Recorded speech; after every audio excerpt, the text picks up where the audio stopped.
This is going to be a video tutorial on how to enable or disable dark mode on the BlueSky app using an iOS device. I will be using an iPhone for this. Let me jump over to my iPhone here. I have my phone open now and I am on the BlueSky app.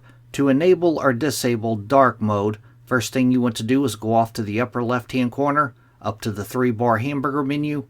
You want to tap on that.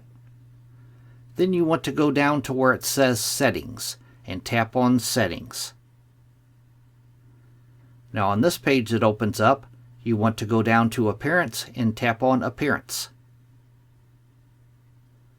Then right up top here, it gives you 3 different choices for color mode: your system, light, or dark. If you wanted to go to dark mode, you would tap on Dark. And then down below that, it has your dark theme. Do you want dark or do you want dim? I'm going to tap on dim.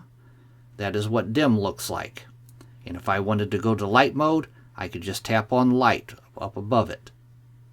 That is light mode. That is how to enable or disable dark mode on the BlueSky app using an iOS device. Thanks for watching.